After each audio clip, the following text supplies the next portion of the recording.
Hi friends, I'm in the chapel for the Domus Australia, sort of a home away from home for Aussies in Rome. And today is Sunday, the feast of Corpus Christi. We've just celebrated this lovely feast day here in Rome. And we begin tomorrow our Ad Limina Apostolorum, to the threshold of the apostles, which is a visit that is made by the bishops of a particular country every 5 years or so. In fact, the last time the Australian bishops went was 8 years ago. I was just ordained a bishop at that time, so I was here 8 years ago. But now we're back for our apostolic visit, which begins tomorrow.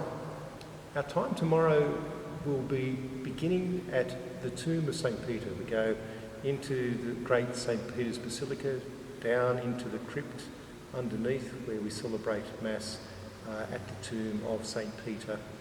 And at that particular time I will be gathering all my own prayer intentions, the ones that you've given to me in various ways since I became your Archbishop a year ago.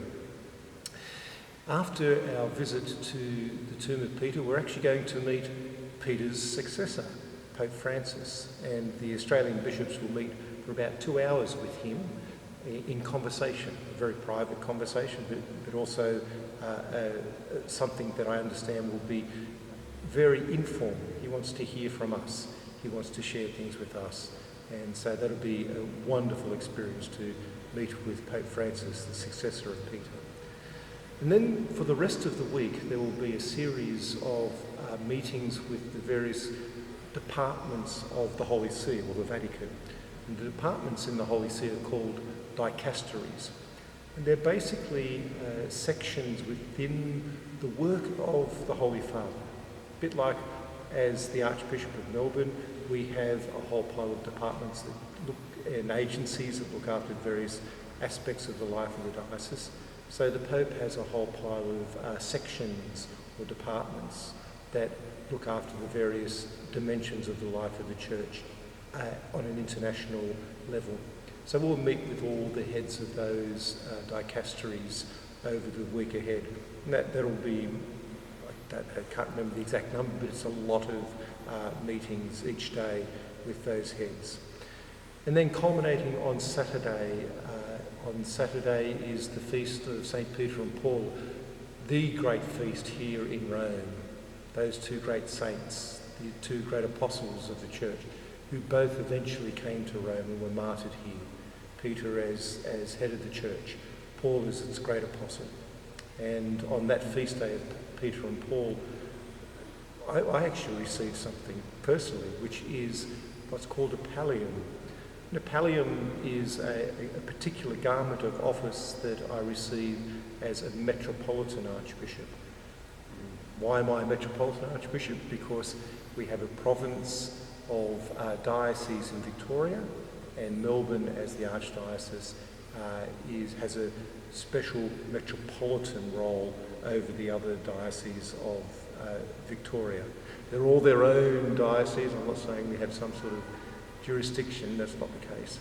But there is a role for the Archbishop as Metropolitan to be a person who has a level of authority and status within the role. And I receive his garment, which is worn over my shoulders and sits down the front, at the Mass for St. Peter and Paul. I'm going to bring it home and have it installed upon me properly on the first anniversary of my installation as your Archbishop on the 1st of August in a little over a month's time. That's a little bit of just what's happening this current week. The bishops actually have just finished a week of retreat. We gathered together beforehand in time of prayer together, and it was a marvellous retreat that we had together. I found it very powerful spiritually, renewing for me personally, but it was also a great expression of our fellowship together as the bishops of Australia. We had a retreat so that we could pray for the plenary council. As you know, we've completed recently the process of the listening in dialogue. We're now entering into a phase of discernment around what should be the themes and topics, and then the agenda for the Plenary Council Assembly in 2020, and then the decisions in 2021. So as the Bishops of Australia, we thought it appropriate that we should offer ourselves in prayer for the sake of the Plenary Council for our country, and so did so over this past week. It was wonderful. Just one last thing, if I might say to all of you back at home.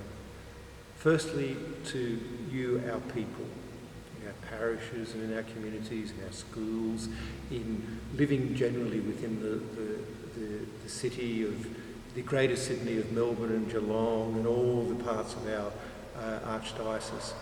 I want to assure you of my prayer and just how wonderful it is for me personally to be making my home now with you, and indeed that has been the case over this last year. I've come to be able to say, I'm here with you, and together that we might be able to be people who bring the good news of Jesus Christ into our families, into our neighbourhoods, and into the wider community in our city. So to all of you, I'll hold you closely in prayer at St. Peter's Tomb tomorrow at our Mass and throughout this whole week.